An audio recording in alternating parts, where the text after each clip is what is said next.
Hari Om and welcome to Temple Byron. We're the Earth Meditation Tribe. And tonight we have a theme of seeking depth and meaning in our lives. And I'm proposing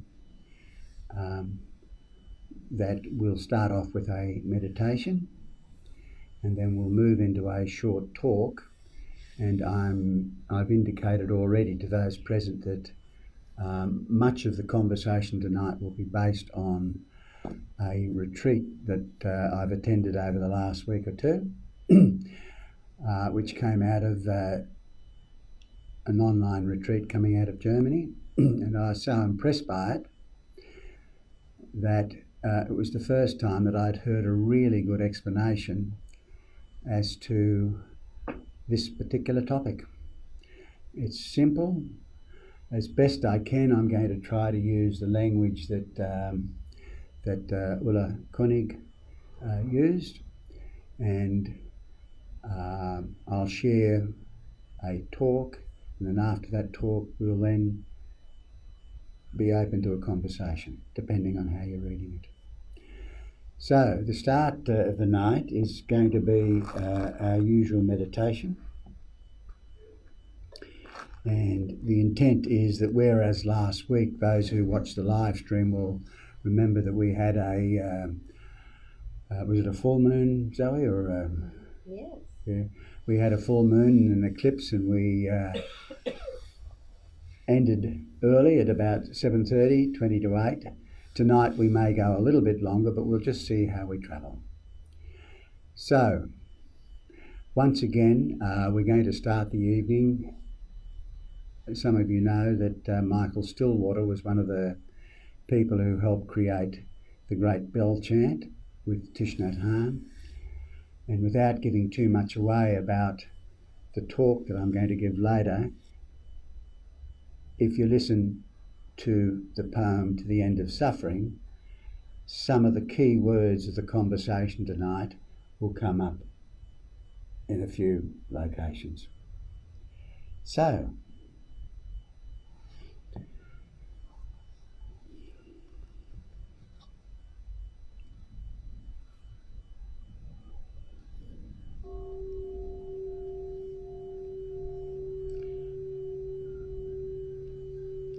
for the start of tonight, I'm going to propose that while you're listening to this poem, there's no great need to be in lotus pose. You can be in open awareness and with a soft gaze if you choose to keep your eyes open, just listening, just taking in the energy of Temple Byron and relaxing. Letting go of the day.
May the sound of this bell penetrate deep into the cosmos.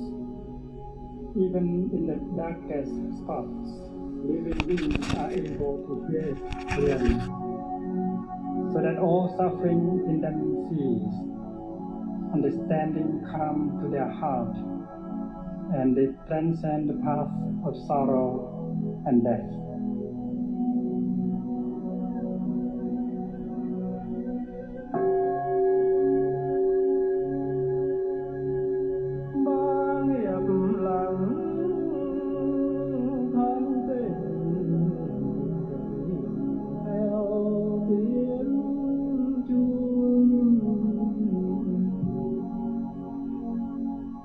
nguyện người nghe từng thức vượt thoát nẻo đâu buồn.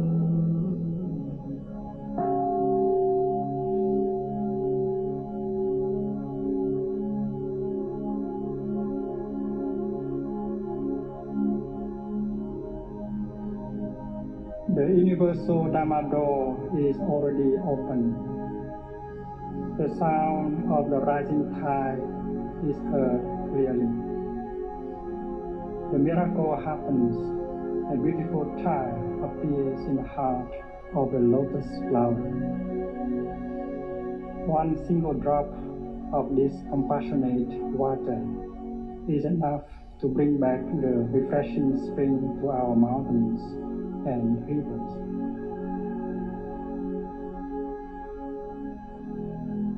Nghe chuông phiền não tan mây khói,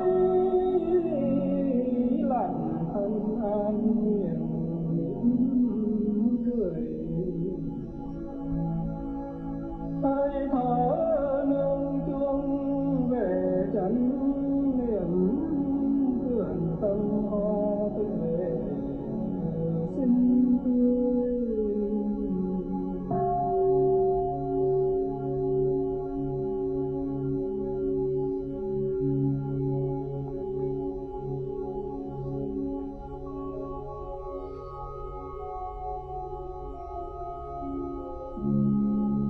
Listening to the bell, I feel the afflictions in me begin to dissolve.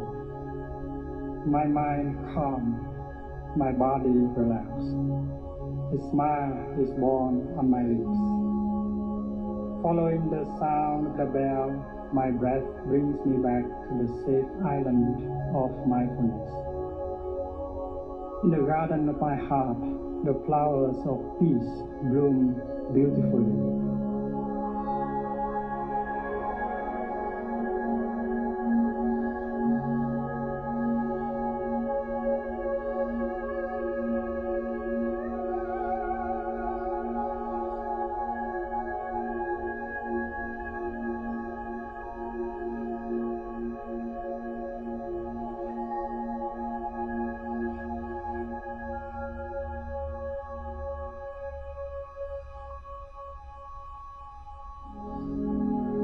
Phổ môn vọng tiếng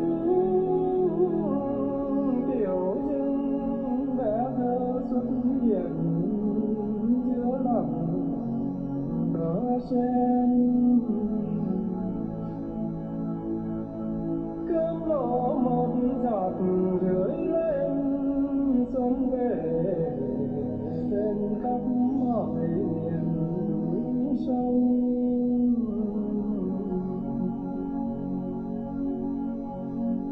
Phổ môn vọng tiếng tiểu dưng bé thơ xuất hiện giữa lòng đỏ sen. Cơm lộ một giọt rưỡi lên xuân về trên khắp mọi miền núi sông.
We'll slide into the main meditation of the night shortly. For the moment, if you can just stay with that energy.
I invite you to get into your usual posture if you have not done so already.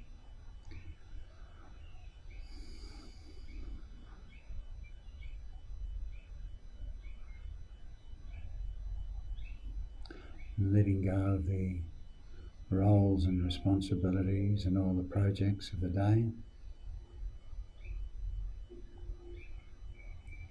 Just relaxing and softening.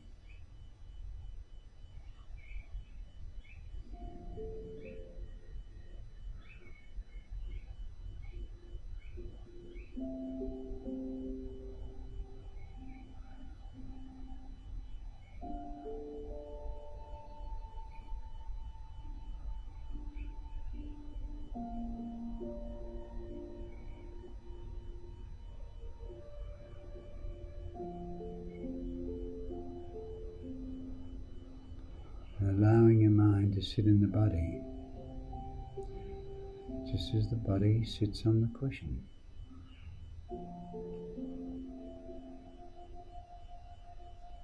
Noting the condition of the mind. Maybe calm, it may be relaxed, broad, open. Whatever condition, it's perfectly okay.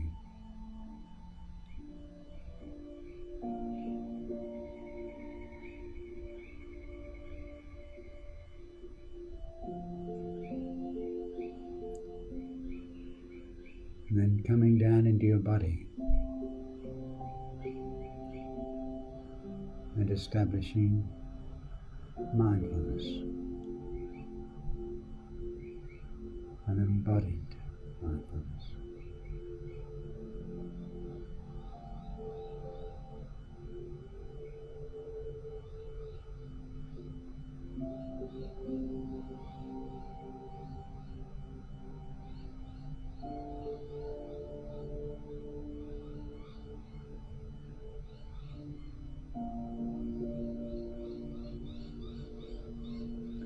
We'll do a short body scan, connecting with the earth element.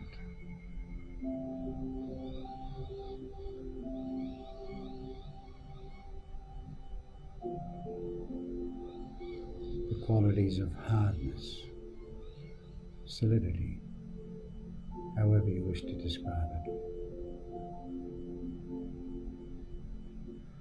So bringing awareness to the top of your head, if you wish. If you grit your teeth and then release, you will note that hardness.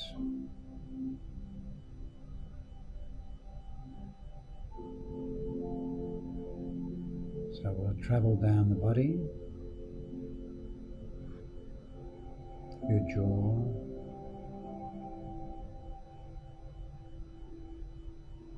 your neck, your shoulders, being aware of the earth element.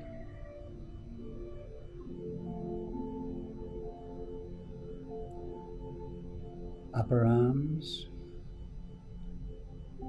lower arms, hands.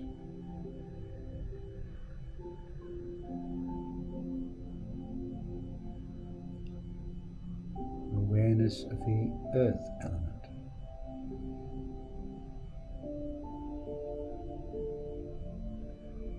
Upper torso, lower torso, hips.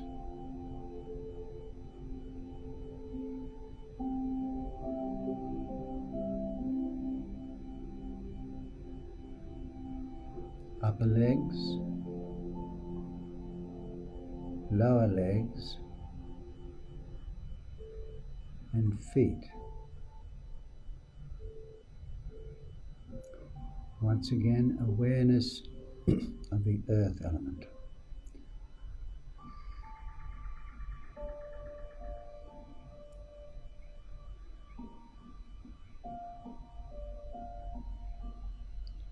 So that was the first part of our short earth meditation, an internal body scan, connecting with the earth element. And having reached your feet, becoming aware of the earth beneath.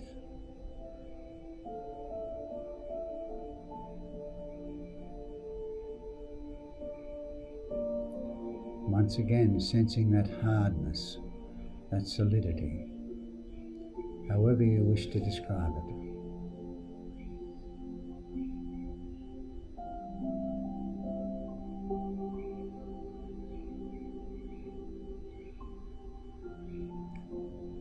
And remembering that it is the earth that provides, that sustains, that nurtures.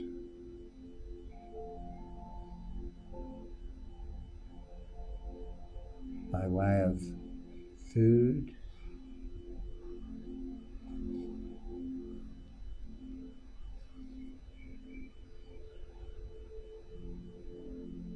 by way of water,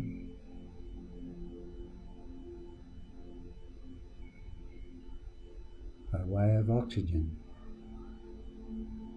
the forests, the vegetation, the plankton.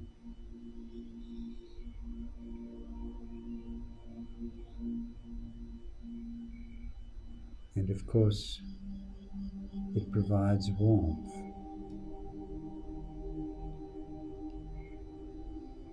reflecting the four elements of earth, wind, fire, and water.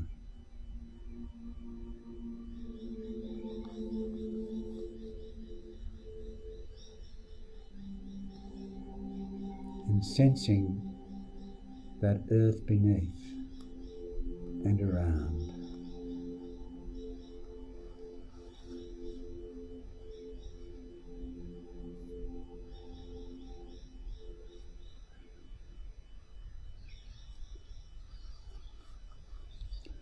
And we'll do a short external scan.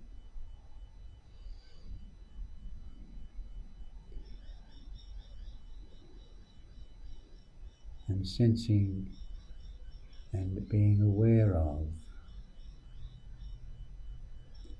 the earth as it rolls out in front, all the way to Wollumbin and beyond.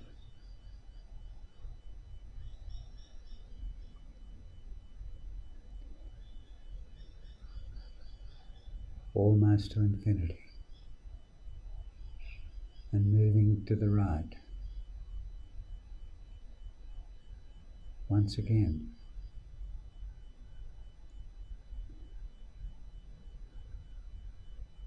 Noting the earth element, the hardness, the solidity, however you wish to describe it.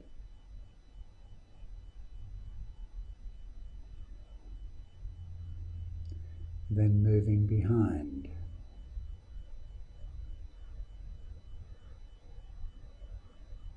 then to your left,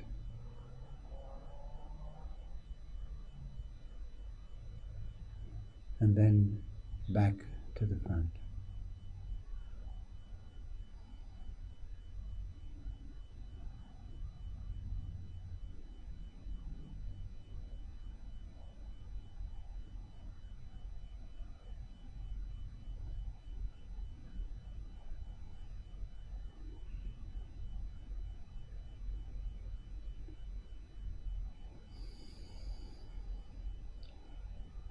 And on a new earth,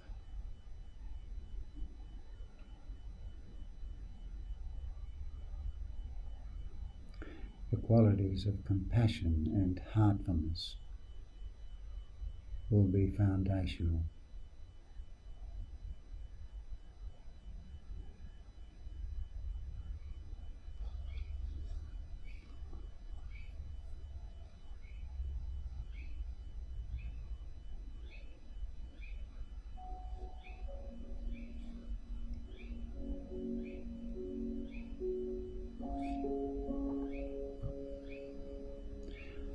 And we will capture that energy in this part of the meditation.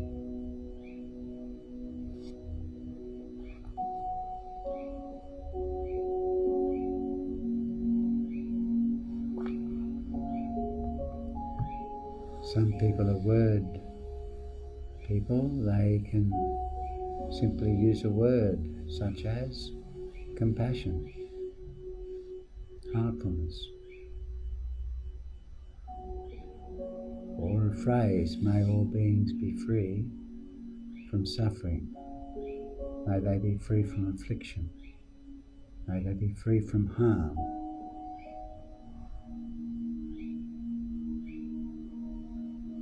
Other people like images. Could be an image of your puppy, your kitten, a baby, a face of Thich Nhat Hanh or a face of Mother Teresa.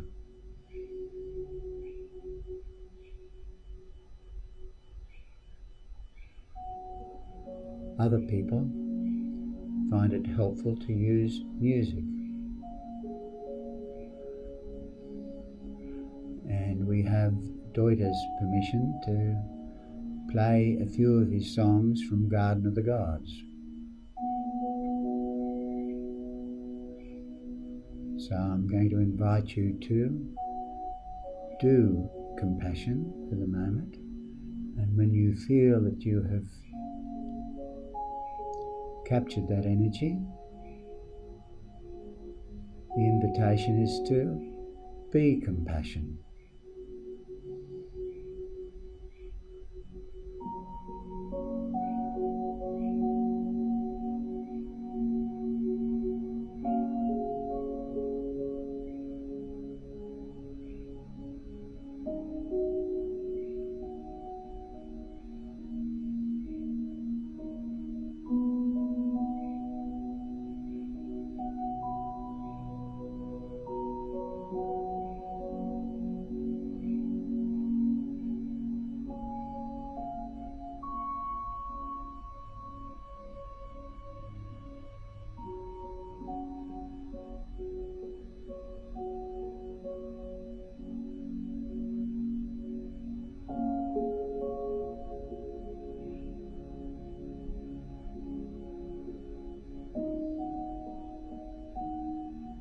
So when you're ready, if you feel that energy is there with you, you can marinate in it. Feel it in your body, in your heart. Being compassion.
We'll finish this meditation, albeit a short one tonight, with an invitation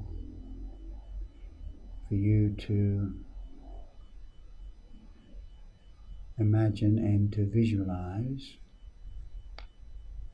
the new earth, a new earth, whatever that may mean to you.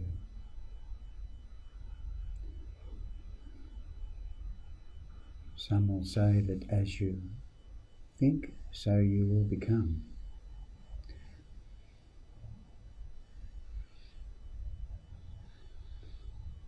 And once again, we'll do this part of the meditation with the beautiful song Gaia dreaming herself awake.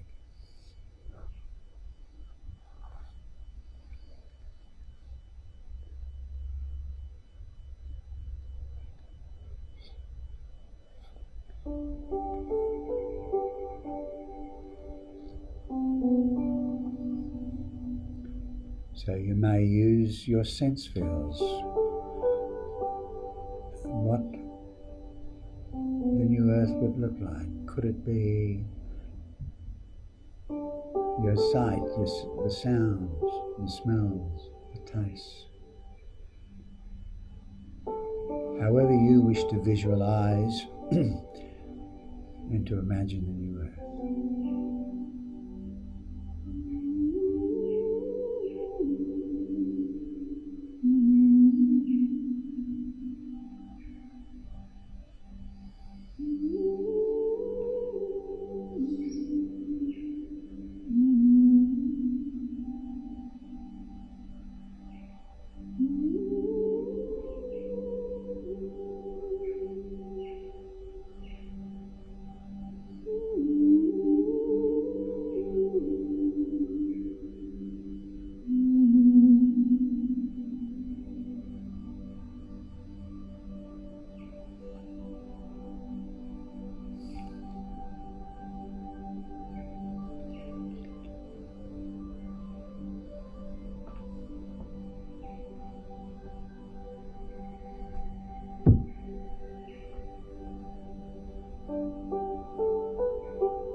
And taking your time to come out slowly,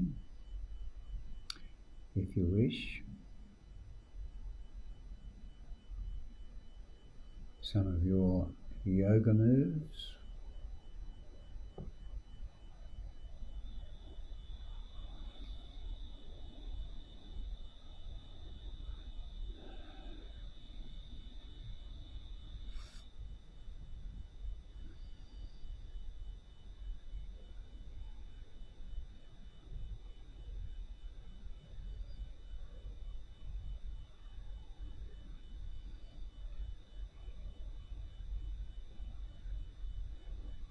No need to follow me, but I'm going to come out by using some Ujjayi breathing.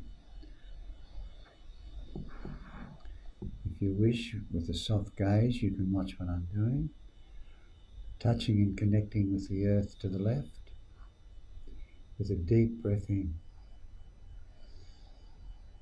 holding, and a slow release.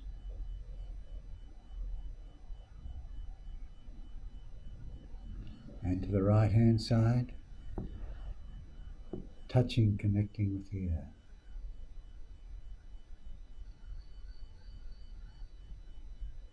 Deep breath in,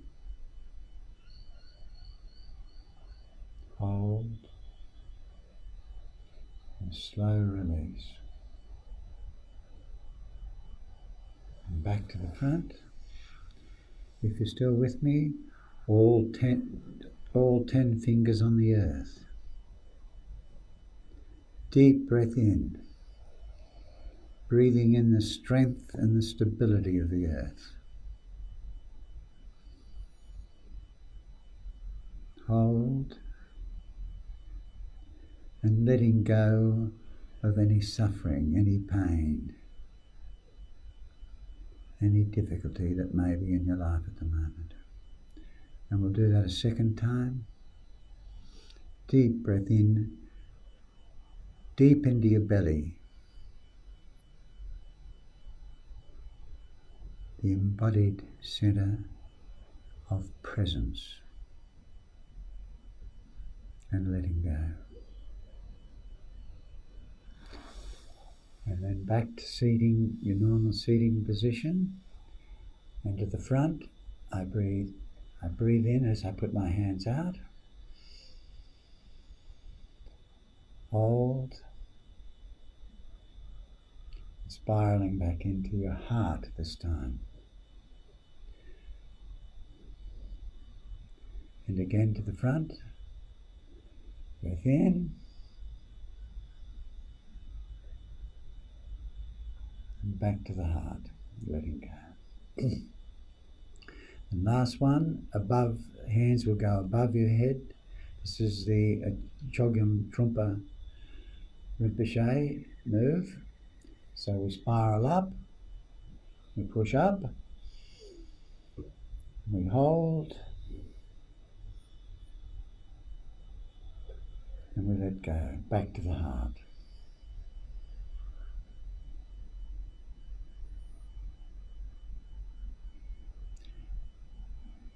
Hands still on the heart. May I be well. May I be happy. May I live my life with ease. And may I be safe and free. And may all beings be well. May they be happy. May they be safe and free. One final breath into the heart together so that we have congruence here in the earth. Deep into the heart, the healing centre.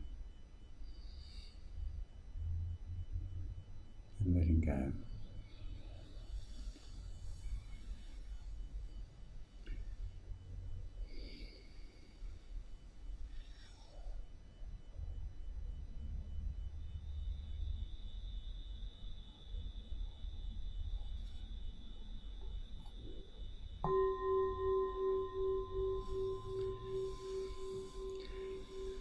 Ginger, we might put one of those lights on when you're ready, if that's okay, please.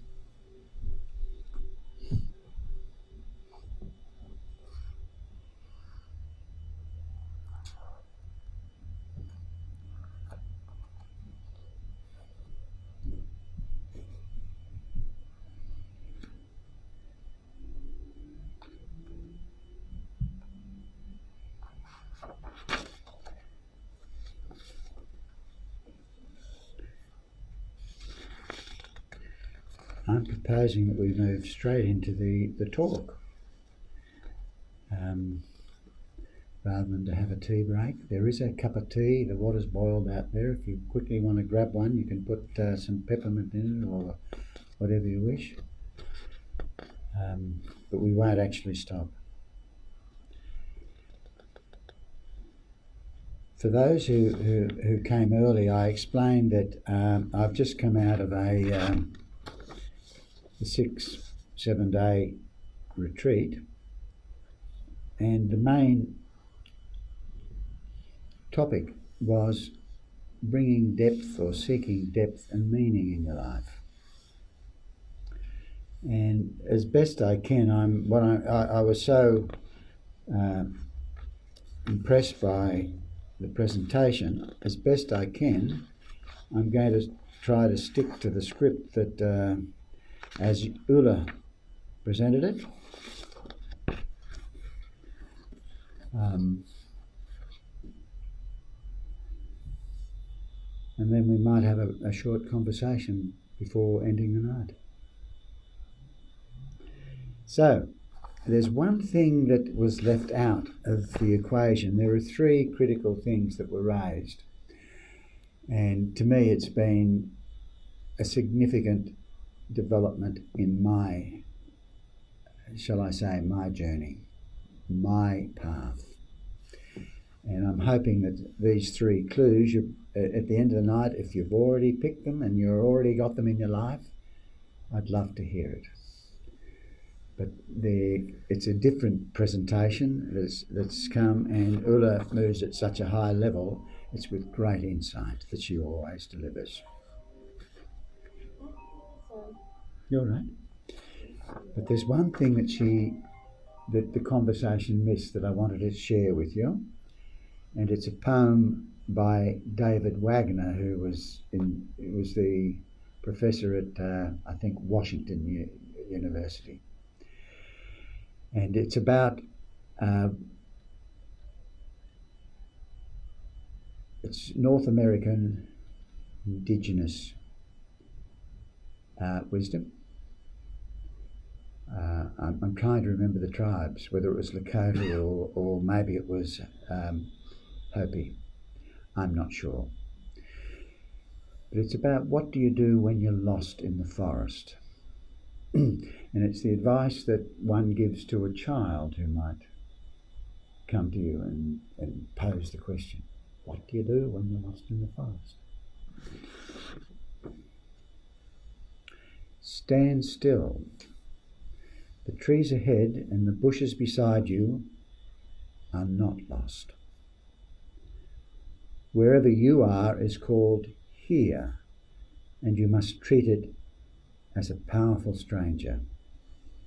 Must ask permission to know it and be known. Stand still. The trees ahead and the bushes beside you are not lost.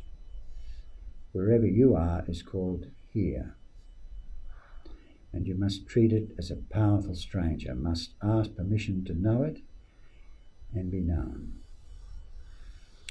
The forest breathes. Listen, it answers. I have made this place for you. If you leave it, you can come back again, saying, here. No 2 trees are the same to raven, and no 2 branches the same to wren. I have made this place around you. If you leave it, you can come back again, saying, here, no 2 trees are the same to raven, no 2 branches are the same to wren. If what a tree or a bush does is lost on you, you are surely lost. Stand still. The forest knows where you are. You must let it find you. If what a tree or a bush does is lost on you, you are surely lost. Stand still. The forest knows where you are. You must let it find you.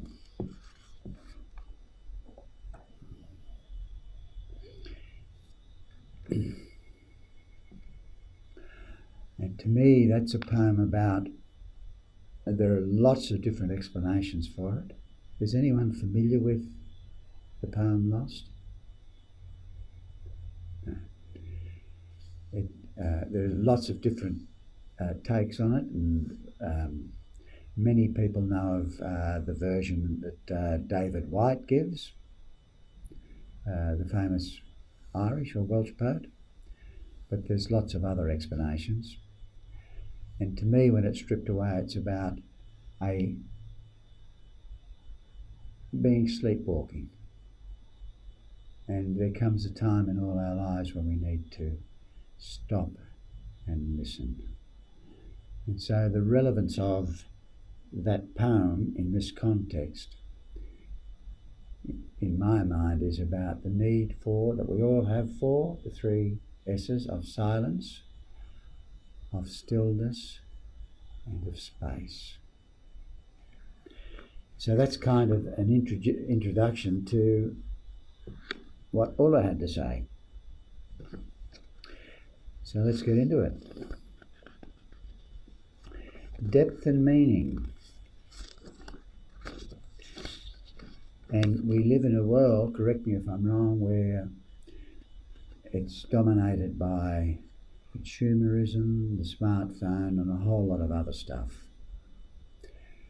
And where people like Bezos and Musk and others are telling us that the way ahead is the road to Mars, and if we build the road to Mars, we'll solve the problems here on Earth. Well, hello. I don't think so. You may disagree with me.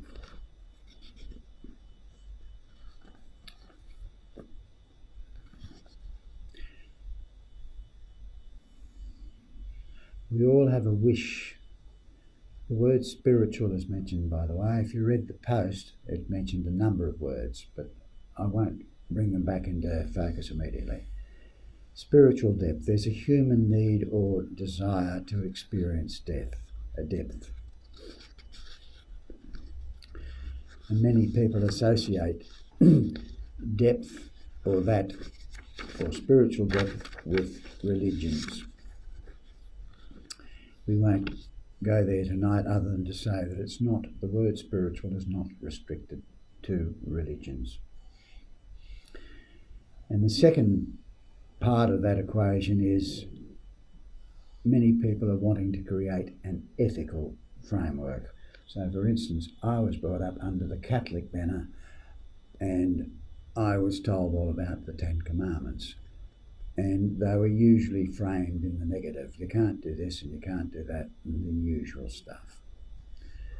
And then, of course, the Buddhists have a framework and the Hindu people have a framework, etc., etc.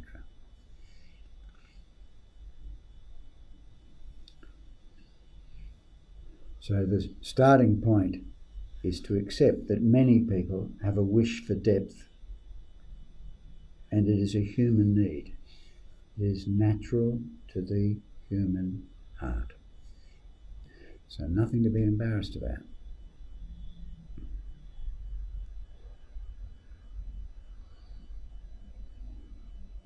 And of course, in this area of Byron Bay, and Ginger, I know you're just coming and going, but there's a kind of a spiritual smorgasbord happening. The Hindu element is strong, and Zoe and I, in fact, spend usually Friday nights and Saturday night out at Middle Pocket, and we hear a lot coming from that particular sector, if I can say. and there's a lot of mantras and singing and kirtan, and on a Saturday night we have what's called a Havan, where you sit around a fire, chant a mantra 108 times, you touch your heart. Have you ever done one? All right, we might be having one here in a fortnight. More about that later. Touch your heart, you're released to fire. And I'm finding that. I've got no embarrassment in saying that I find that to be an enormously helpful exercise. Whereas the Buddhists have tended to teach me to go upstairs and to think about letting go. Here we go. The Hindus have got another version of how to do it, which includes music and which includes physical movement. But there's so much other than that happening around. And then, of course, there's a strong Buddhist component in this area, and there's a strong insight meditation component. And of course, I am part of that group.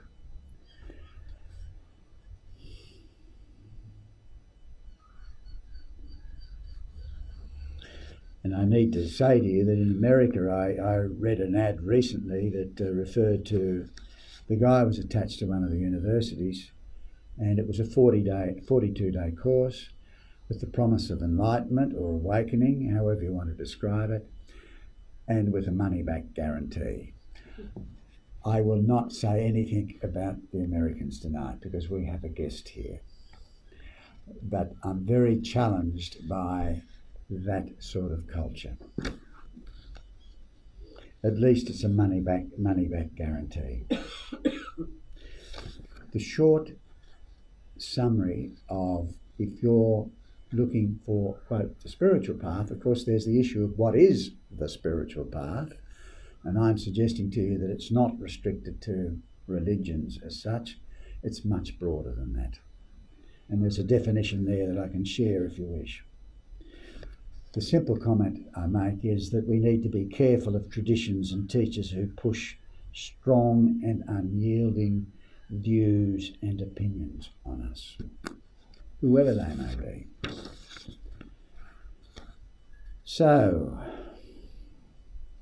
in the overall equation, before I tell you the three critical factors, we should, of course, always be careful of underselling the importance of our ordinary lives and activities. The reality is that many of us have family, we have children, we have commitments, bills to be paid, etc., etc.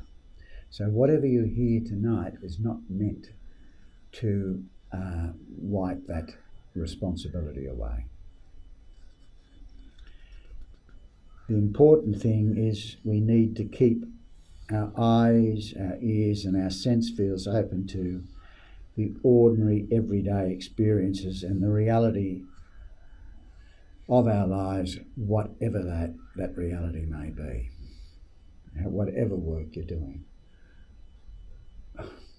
etc., etc.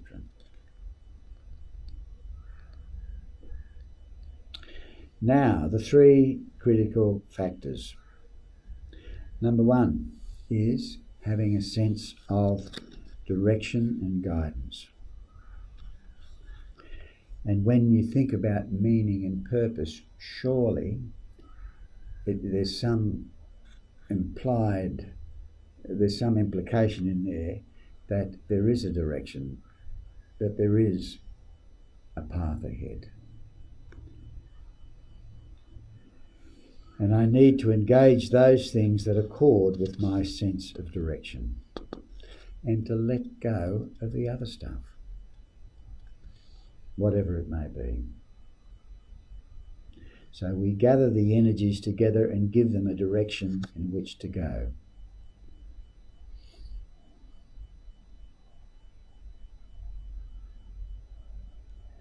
And what it's meaning is that whatever we're doing, we're 100%, if possible, engaged in it. In the conversation that we're having across the table, over the telephone, wherever it is. If we're engaged in a conversation here, we're in that conversation. We're not thinking about what's happening at Woolworths later or some other event that may happen tomorrow.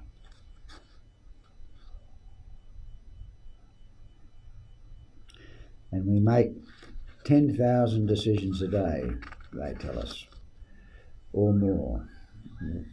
So where do I go with my energy, time and attention, remembering that they are all finite?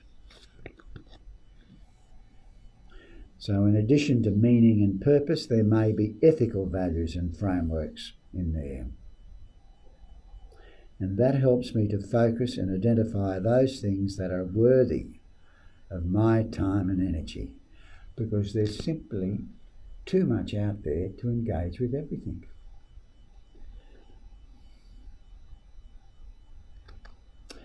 Number 2, and one of my favourite words, presence. I always associate that word, rightly or wrongly, with Eckhart Tolle, but he frequently talks about being now, being present. And it implies that we are in touch with the immediate experience. In order to comprehend a sense of gravity, meaning and purpose, there must surely be presence.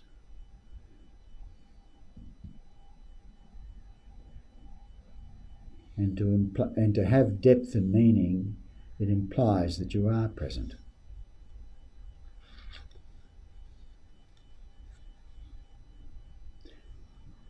I want to keep this fairly simple tonight. I'm basically wanting to convey this wisdom that's come in from Germany in a simple manner. But I should say to you that the longer version of this talk would see me making comment about another great German called Otto Scharmer.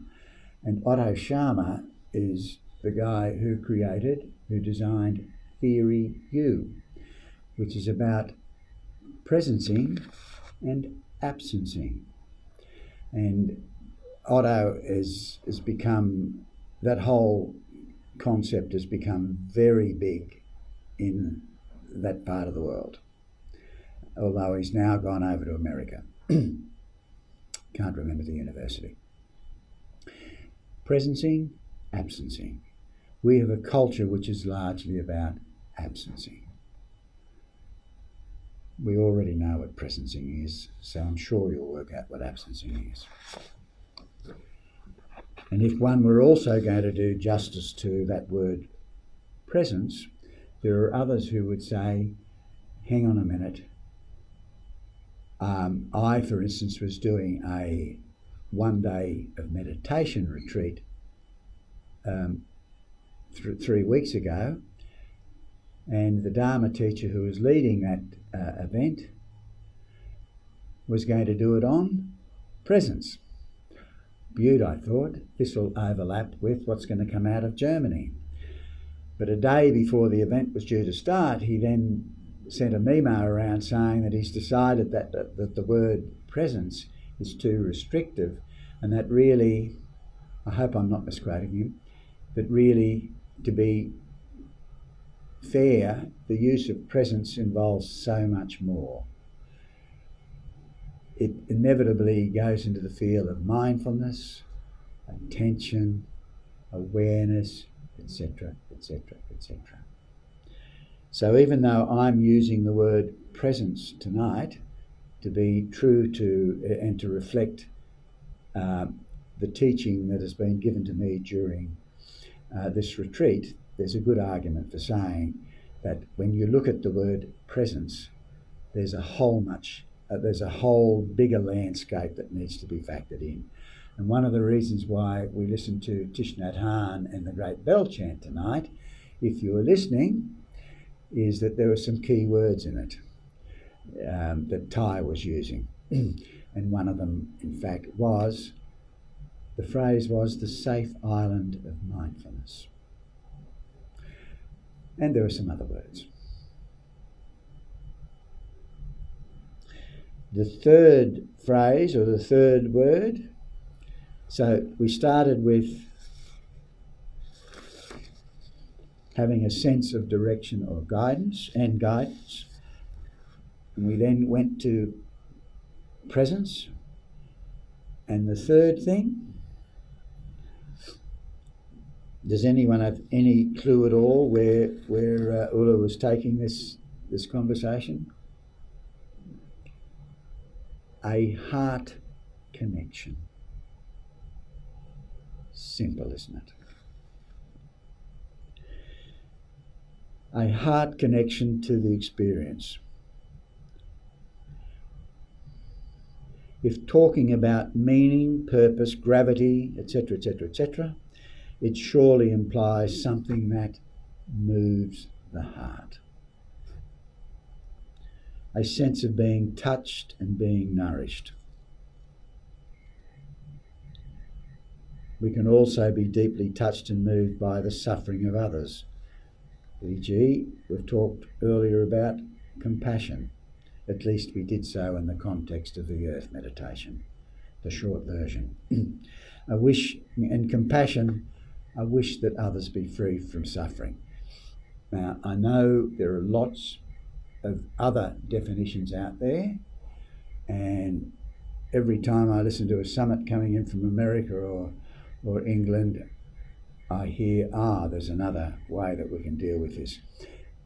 I'm keeping it simple. I'm just saying, I'm using the Dalai Lama's version. I wish that others be free from suffering. Let's add the word, I wish that self and others be free from suffering. And of course, the other word, when we talk about heart connection, and when we talk about the Earth Meditation Tribe, if you get time to read the website, you'll notice there's that other word, heartfulness. And that to me is kind of a favourite word, because whenever I think about mindfulness and compassion, to me, to some degree, that involves an exercise of going upstairs. Whereas when I think of heartfulness, to me, that's just from the heart. It's not going upstairs, etc., etc., etc. And then, of course, you've got that word empathy. And the version of empathy that I use for simplicity, hello, if you've got some other definition or version, that's fine. Empathy, I'm just trying to remember what Enaleo and some of the other people who I follow say. Walking in someone else's shoes. And it often implies taking on the suffering of others. And that is not what. Do you really need to do that? Compassion is not taking on, it's a wish that that other person, etc., etc., be free from suffering. Now, I know that people will remind me that the great Canadian guy has recently done a summit, and his theory now is that there are 5 different forms of empathy, etc., etc., etc. But I'm not wanting to go there tonight. His view is perfectly valid. So the heart connection is almost a somatic experience. It's not an intellectual one.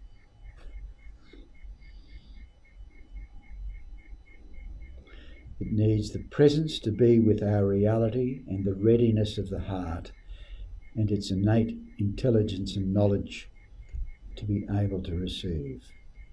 To be touched by experience, one needs to be able to liberate the heart. But the problem, of course, nowadays is that we live in so much, many of us, if you're one of the lucky ones who's managed to escape the trauma of the last few years, good luck to you. But the vast majority of people, I think, out there have been distracted by things like fear, anxiety, etc., etc., etc. So the mission we have is to be able to establish a heart connection set against that background where there has been difficulty in the past. And we need to be able to, as best we can, let go and move on, be present and be in the heart. And the only concluding remark I think that Ulla made was, in relation to heart connection, is also the need for nourishment. And part of the heart connection and being present is about us nourishing ourselves. Because it's only in us being well, etc., that we are able to be of service to others and so on. So, my friends, I've summarised 7 days and you've got it in about 25 minutes. I know that's kind of a short version, but I hope you might at least ponder the wisdom of some of that stuff. I could go on and I could give you an analysis of presence and its importance, and the take that other people give to that word presence, but I don't think we need to go there tonight. I beg your pardon. The concluding comment that I make about it is, because he's one of my favourite Dharma teachers in the world, and in my view he's the serious genius of Dharma teachers. I hope that doesn't offend anyone. Anileo's definition of mindfulness. Let me finish the night with that, because I'm suggesting to you that when you think about presence, and if you agree with this presentation that Ulla has given and you want to ponder it and take it to another step further, presence and mindfulness and awareness and all these terms, they interplay, and attention is another one. They're all important. Anileo's definition of mindfulness kind of will reinforce what Ulla's got to say. He just says it's a soft, awake presence. A soft, awake presence.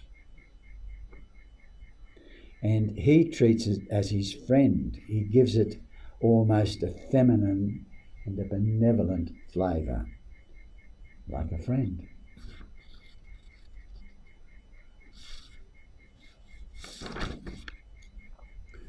So we end up back with presence.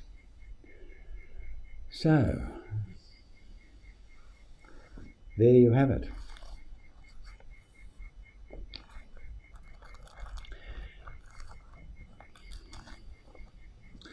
So, if the numbers were there here tonight, and we don't have the numbers to do it, I'd invite people to pair off and share their story with someone else in the room about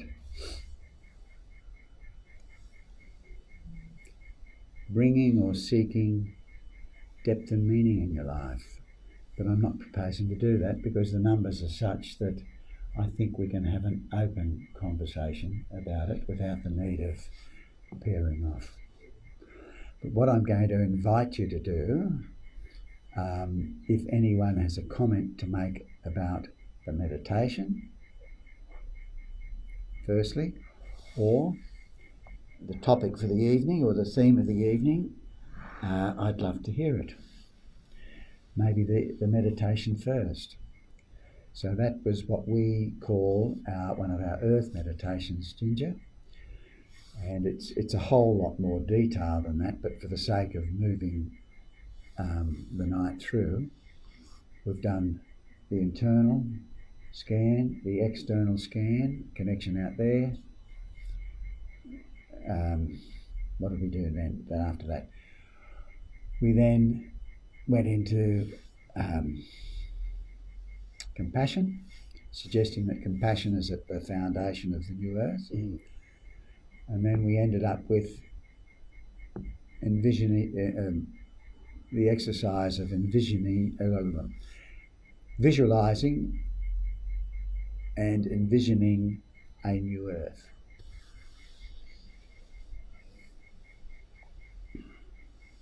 And there are lots longer versions of it, but we didn't do the longer version tonight. So, I think I've thrown a lot at you with talk of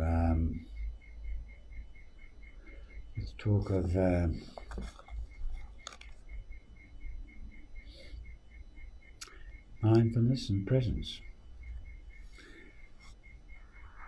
And the only thing that I'll add to the three factors that Ulla has brought into play, I've thrown in basically a fourth factor based on that poem by David Challoner.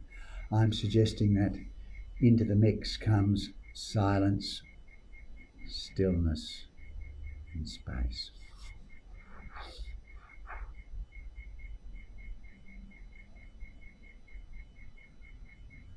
So, there you have it. Has that confused everyone, or does it at least give you something to ponder, to think about? Is there anything that you would dramatically challenge or disagree with?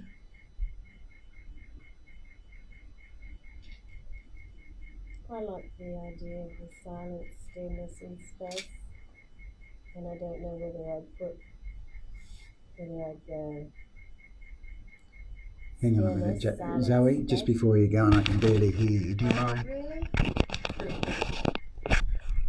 Oh, thank you. If you don't want your name or your voice in cyberspace, you don't need to comment. Oh, okay. Well, thank you, Gia, for sharing that with us. And I like the idea of silence and stillness and space. And I don't know whether I'd go space, silence, stillness, or what, because silence, stillness, and creates space, or I need space. I need to get into the right space to get the stillness and the silence. And I have been going inside of myself and just noticing where the stillness is at different times. And there's a lot of stillness in my heart at times, but then there's not stillness in other areas of my body. So I'm just doing it from a physical perspective first, noticing where's the vibration. If the vibration is the first thing that created this universe that we're in, with the sound of Om and the vibration, I know that I've never been aware of that vibration when I was younger, and I know I was attracted to people who had a similar vibration, and that could have been through trauma. And then as I got older and calmed my trauma or learnt what it was, I lost that attraction to that particular vibration. So I used to, So now the vibration within me is different to what it used to be. And I love your reference to Om, because for many years, you should take this, mixing Gio. in Buddhist circles, etc. Oh, sorry, let me just put it back there, Zoe. Oh, sorry. Thanks, Danielle. I can't remember, maybe I wasn't listening, but in Buddhist and insight meditation circles, whenever Zoe and I are at middle pocket, they usually, correct me if I'm wrong, Zoe, they usually start with 3 Oms, and they end the night with Om Shanti Shanti, Hari Om Tat Sat. And the word Om comes up again in so many of the Hindu songs. I'm not pushing the Hindu thing tonight and asking you to all turn up at middle pocket and hang out with us and martyr. I'm just pointing out to you that it's an exercise that in my view has been very helpful for me, particularly in the context of letting go, touching the heart, letting go, whatever it may be, or making an offering to the fire, rather than just turning it into an intellectual exercise of going upstairs and trying to let go of whatever it is that's been troubling you. But it starts, doesn't it, with the Sankalpa? So the intention, so when we sit at the fire, we can be offered. Hang on a minute, Zoe. What you're saying is important, my friend. Just before you go on, next week, it's likely that we'll have Nico Sundari back, and Nico No, you're not. does a... No, I'm talking loudly, they'll hear me. It's you with the quiet voice. Nico is about Sankalpa and about the Shinto Sanskrit, the whole thing, the Shinto Sanskrit thing, and setting an intention, etc., etc. And it's likely that that event will happen next week. Well, you can say that's exactly what I was saying. Is that when we do the fire ceremony, if we have in our mind a Havan, if we have in our mind the Sankalpa beforehand, then that's what we could be handing over. You know, say I'm troubled by something or whatever, you know, it's my prayer, or, you know, how can I be of service, or show me what your will is for me, or, you know, help me open my heart, or whatever it is. The Sankalpa is just giving that to the fire, and for some, and it's very healing for ourselves and healing for the planet. And it creates a really special energy. Being in a closed circle like this, a little fire there, etc., etc.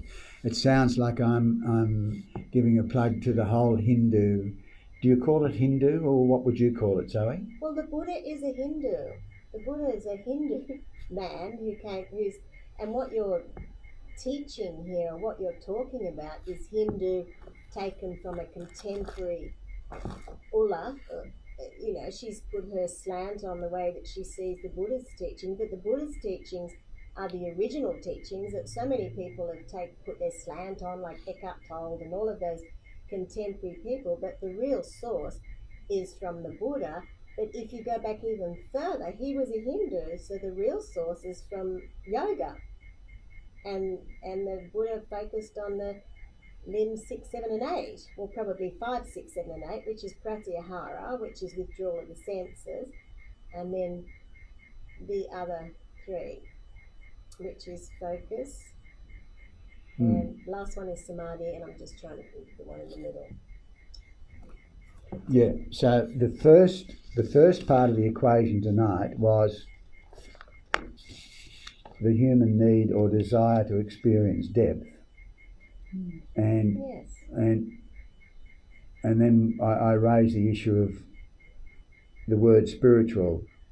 Many people think it is religion, but it's a whole lot wider than that. I don't need to explain that, do I? Tell us the definition you got on the weekend. I'd like to hear that. Oh, the definition? Yes, what did they give you the definition of spiritual as? Oh, all right. Spiritual. Yeah.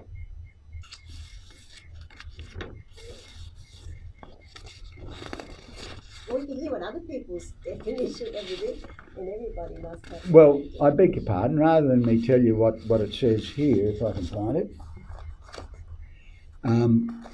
does anyone care to tell me what they take the word spiritual to mean? Because you know what, when you look at it all, it was a real mishmash when I was looking at it today. There's no definitive version of what spiritual is. And I noted on Facebook under one of the posts that one of the Dharma teachers put out a few days ago, it invited people to tell him what they took spiritual as meaning. Hello, it was all over the shop.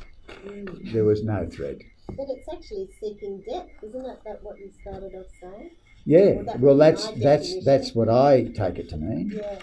But, I mean, everyone's probably got their own thing, outside of religion or inside of religion or whatever it is, but coming back to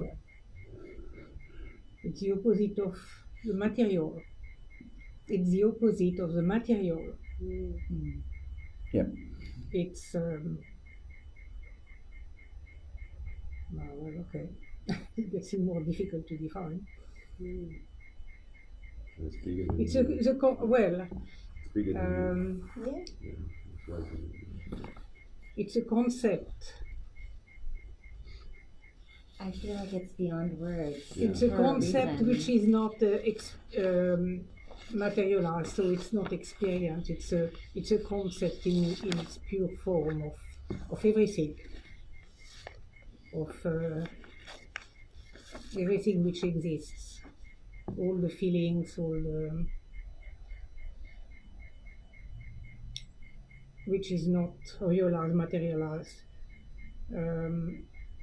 I was in a spiritual group who was saying God needed us to, God in a very broad form, Yeah.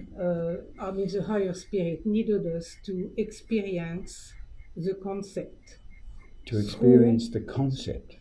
through materialization of everything, of love, of hate, of whatever we experience here. It can only be experienced through the actualization of materialism. Otherwise, in the spirit world, it's only a concept. And here we act it. We act everything which exists. Zoe's mentioned, gone back to the poem a moment ago, Lost. To me, that silence, stillness and space, that poem exudes spirituality to me. The fact that it doesn't wear a Hindu badge or a Catholic badge or a Buddhist badge. No denomination, Yeah. no dogma. Yeah. Just so it's inclusive of everyone, Yeah. whereas some religious concepts can be our way, or what is it, my way or the highway? Narrow minded. Isn't it? Yeah. Well, that was what the comment was, of course, that be careful of those religions, etc. I often refer to New Age gurus, and there are a few of them out there who you need to be very cautious of. I mean, I was listening to one just a fortnight or so ago, and he's well known in the world, and he was talking about that word truth. And hello, the explanation to this 40 or 50 people in the Sangha was just so juvenile.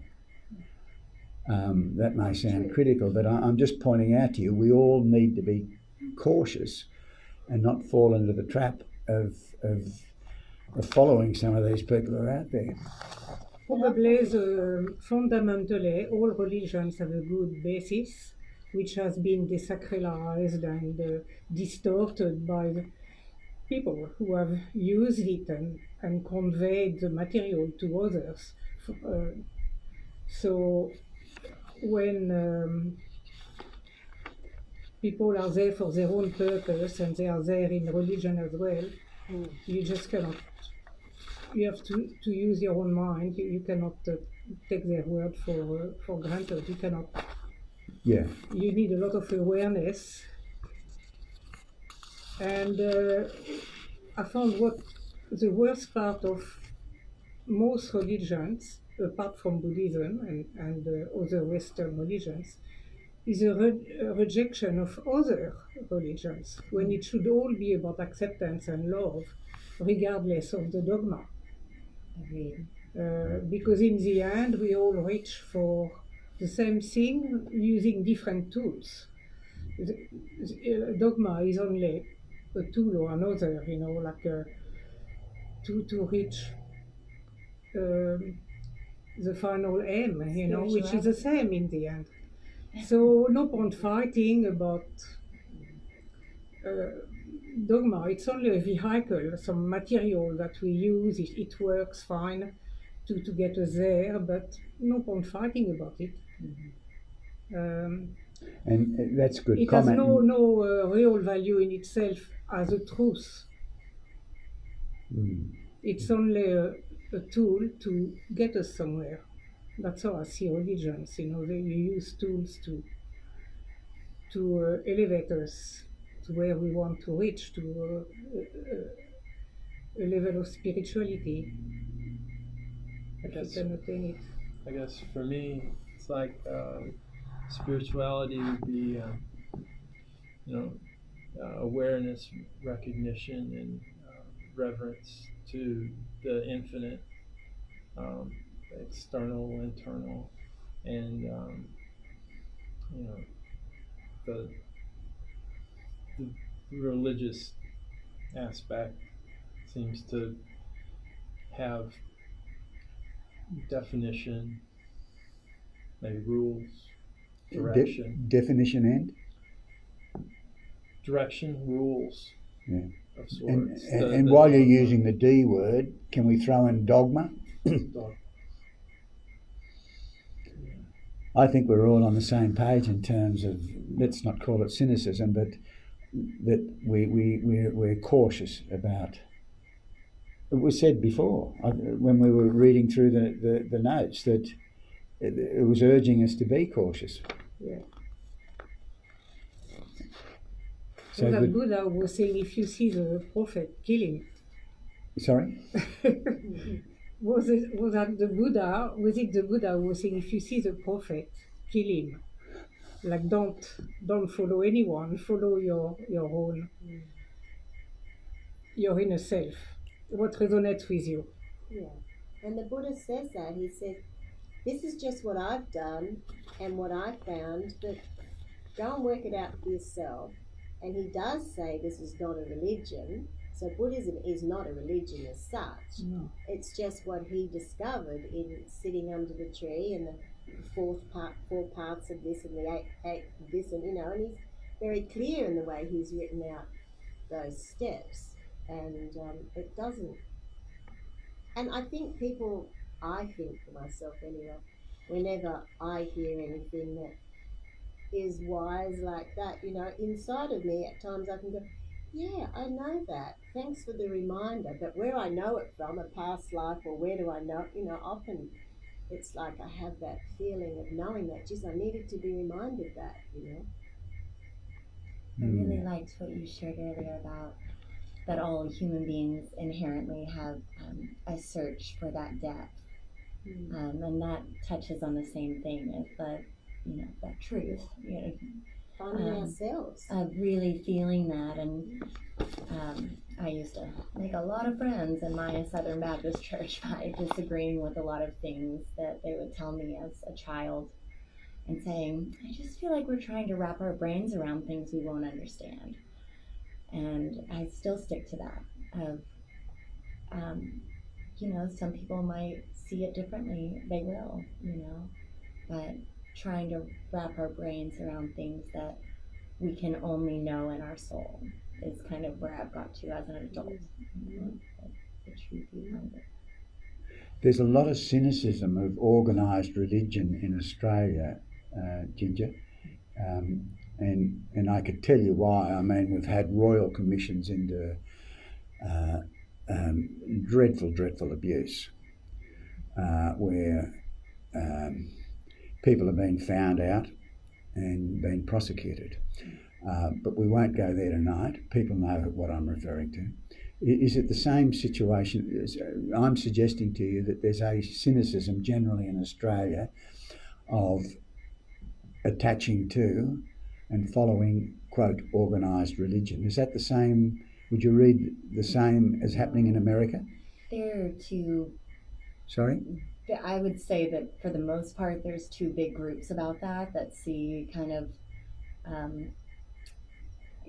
of course, there's individual things that happen in churches and things like that. Individual people get called out, but no, it's very much a Christian nation, and you're either in the club or you're not. And so I feel like there's a lot of people that kind of, it's changing, but particularly where I grew up in the Bible Belt.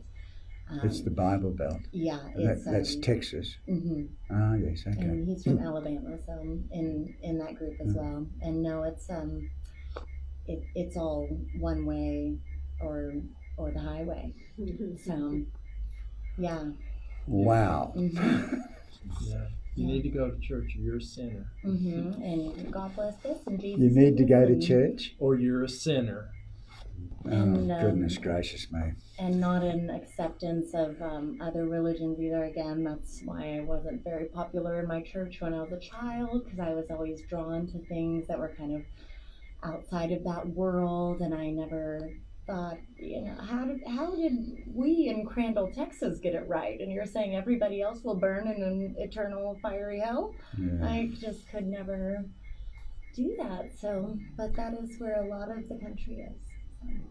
It's a troubled country, but Religion is I should say to you that Australia is deeply troubled too. Hello, humanity. Everywhere. Yeah. I think it's everywhere. And I heard Eckhart Tolle on a thing that he did with Russell Brand only a day. Was it last night? Yeah, or the day before. I don't watch much of Russell Brand, but he's got quite a sense of humour, and he's one of these people who have been, who's trying to speak out and being hammered, because the people who want to perpetuate the lies are very challenged by people with integrity. Oops, we'll probably be clicked off. But what was Eckhart? It's worthwhile knowing that Eckhart responded by saying that humanity across the board is heavily impacted, and that help me, Zoe. I'm going to watch it again tonight because I only watched the first 5 minutes. But he was suggesting that the unravelling. He didn't use that word, but I call it the unravelling is already happening. I agree. Very much so. Well, I would just like to add something. While Ginger's just visiting, I've been here for 14 years, and I would have to say that while there's quite a clear distinction among us about spirituality and religion, I feel in Australia it's very unfortunate that religion is seen so cynically, because I think that the cynicism dismisses a lot of wisdom and discipline that's cultivated in the Judeo-Christian churches and synagogues, Right. even the mosque, and I think there's a lot of virtue and value that isn't instilled in a lot of people that could be, and I think it shows in the culture. You think it shows in the Australian culture? How fascinating. Do you think that places like this help anchor a different way of providing that morality? Is that what you're saying? I don't know if our discussion needs to go here, but I just offer that it's No, I hear you bit loud of and a clear. I agree. no way, and You agree to On- it, Zoe? on- is it? Some of them, yeah. uncouth, and emotionally, spiritually immature behavior is rampant. Yeah, because there's no guidelines. Religion can have guidelines and morals and ethics and beliefs, and you can take what you want from it and leave the rest. But these young people here in Australia are just out there. Their religion is the footy, Yeah, or their no, religion is there's an the absence of religion. the pub. Yes, and they're looking for community within this lacking of substance. Yeah, so there is a lot of pureness in religion. It's just that, and I think it doesn't matter what religion it is, it doesn't matter, the same river is running underneath. And I can go to church and I can just translate what that minister is saying so it makes sense to me, because a lot of it's quite cryptic. But the same message is it's the same message. It's about loving yourself and loving one another and helping people, and at the end of the day, is also being aware of our own willfulness. You know, if we keep pushing against a door that's closing all the time, maybe it's time to sit and be still and be silent and pray for guidance and recognize that there are powers greater than ourselves that we can surrender to. And I think the messages like that, they're all little stories on how to find ourselves and connect with community and be a good person. I liked our meditation practice, the flow that it went through, and perhaps because you start with the self, and then you are aware of the outside, and then with compassion, and then a raising of the vibrations is how I saw it in a picturing of this new world. And so perhaps more of a, I don't know, structure or something like that to provide these sort of exercises for people would maybe, or that lack of cynicism that you're talking about toward religion, if people were willing to maybe try more exercises like that to where they could tap into their real self instead of, it come from the 10 Commandments or whatever other religious. I just to respond very quickly, I really appreciate you being so direct and honest about it. But just to tell you that from where I'm sitting, the reason why it's like this in Australia is that we had this most dreadful royal commission into what would you describe it? Pedophilia. Is that what you're talking about? Yeah, into lots of issues I'm aware. which exposed some dreadful conduct, and I guess it exposed the underbelly, and I guess that's part of the reason why there's a little bit of cynicism out there. I think that's an institutional thing. It happens in boarding schools. It happens in any time a child is vulnerable. It can happen in a step family. Yeah. You know, as soon as a child is vulnerable, the predator comes. So whether they're working in a church or whether they're in whatever organization, it's just the human condition, unfortunately. Well, I also think more of like take for example a war-torn country. Once you take away the war aspect of it, then because of the lack of structure, there tends to be a few generations of kind of figuring out where that is. So perhaps that's, but that's, perhaps that's where, people are kind of feeling, I'm sure parents and people of a different generation that lived through that, and then now we have. So I guess to summarise, because we need to wrap up, let me just confirm that the proposition that was contained in what I read out is not that you all must run out tomorrow and connect up with an organised religion. I think, simply stated, it's that some people, in the exercise of having a human need or desire to experience depth, may well take the view that they need a connection with organised religion.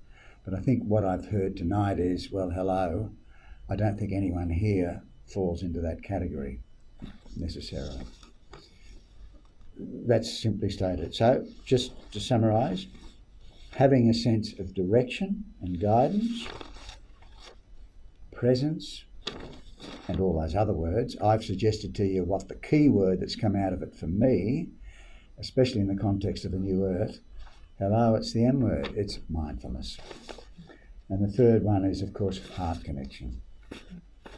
I found that mindfulness was very well expressed by Eckhart Tolle, who wrote this wonderful book, The Power of Now.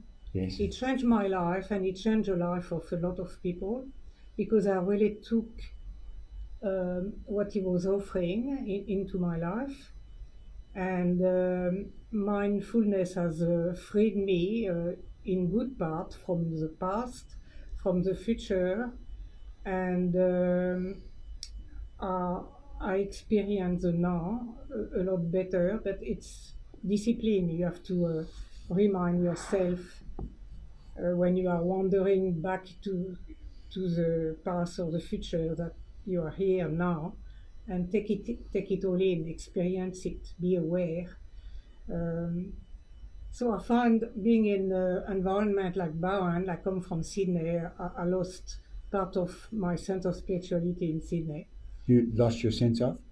My sense of spirituality, I became disconnected, and I needed to go back to a beautiful, natural environment again. And that helps. I found mindfulness a lot. Not being always on your guard, in Sydney, there's a crowd, you have to react, you have to be careful, you have to follow a lot of rules, and here you can walk on the beach and take it all in and not think about anything, just observe and feel free, feel very good. So we kind of live in paradise here. I think you two have worked that out. yeah, nature, I find, personally helps a real lot with mindfulness, peace, spirituality. Generally speaking, I feel more in tune with myself. It's not everybody, I suppose, but nature really, I need it. It resonates with me. The seas. And that's one reason why I read that poem. And there was a whole other section that I didn't even go into, that when I was doing this retreat, I was hanging out in the forest next to a river under these beautiful skies at a place just north of here called Brunswick Heads. And it was very helpful for me to have attended this retreat in that context.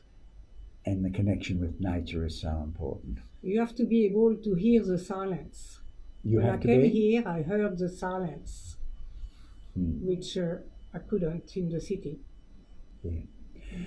We're going to have to wrap up now. Zoe's just gone up to another place up here, but if you wouldn't mind helping us tidy up the yurt, and I'll just turn off the phone if that's all right. And thank you for coming, and thank you if you've been watching in cyberspace. Thank you very much. Thank you.